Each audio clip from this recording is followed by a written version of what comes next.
Mga idol, welcome to Pattaya Floating Market.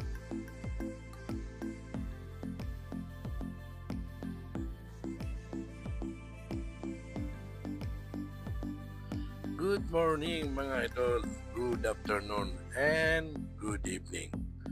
Mga idol, andito tayo ngayon sa floating market ng Pattaya, Thailand para i-explore at makita natin anong mga pandinda at yung mga magagandang tanawin dito sa floating market ng Pattaya, Thailand.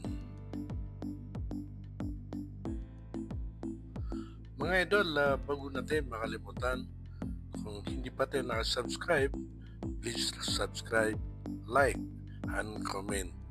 Pindutin na rin yung notification para lagi tayo update sa mga bago natin video. So itong kinatatayawan natin mga idol ay sa ilalim ay tubig na ito. Kaya natin nawag na floating market kasi lahat ng stall dito o makikita mo dito mga nagtitinda ay yung mga tindahan nila ay nakalitaw sa tubig mga idol. Mga idol, itong floating market ng Pattaya ay medyo may kalayuan sa Bangkok.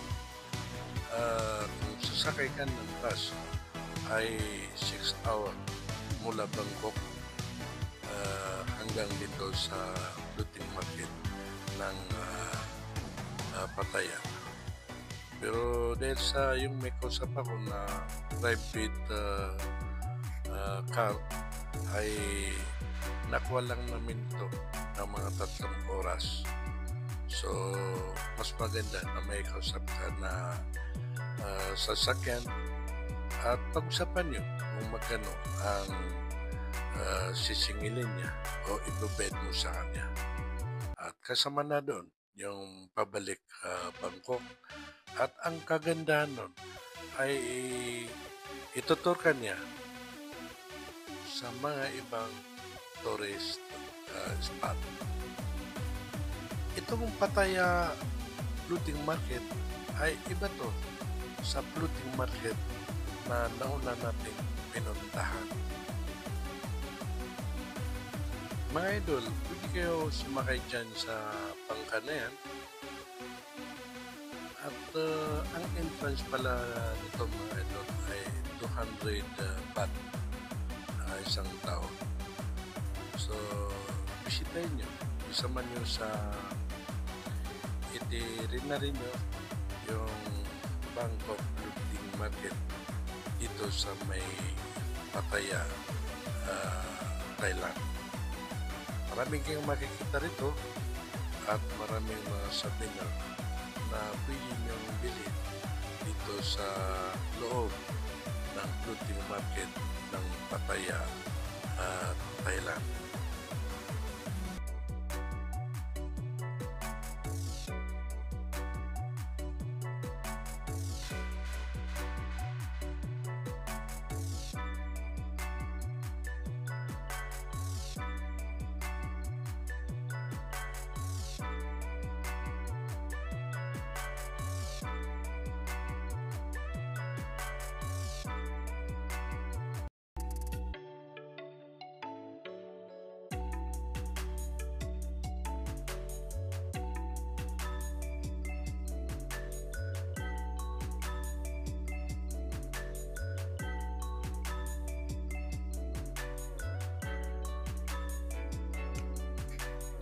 Mga idol, yung pagsakay ng bangka ay 200 to 400 ang isang tao.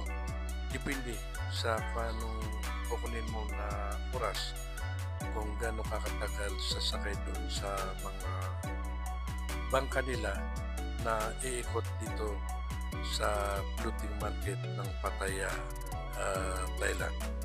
Pero ako, hindi na ako nakasakay dahil sa tutuloy ako ng Pattaya Beach. Kasi alam naman natin ang Pattaya Beach ay yan ang isang dinadayo or pinupuntahan ng mga turista dito sa Thailand, Bangkok. So mga idol, dahil sa na-preserve nila yung kultura nila, ay yun, ang resulta ay ang daming mga turista na pumupunta sa kanila para masyayan itong napakagandang floating market ng Pattaya, Thailand.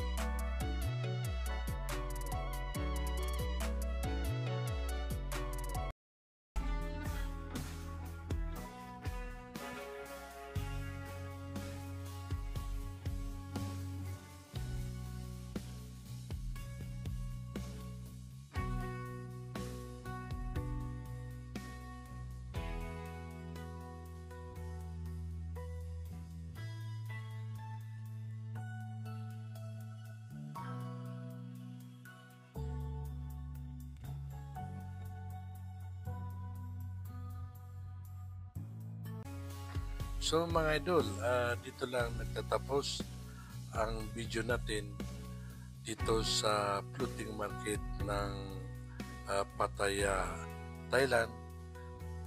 At sana idol, huwag mo kalimutan mag-subscribe dito sa video natin na nagkakwenta na rin sa wakas.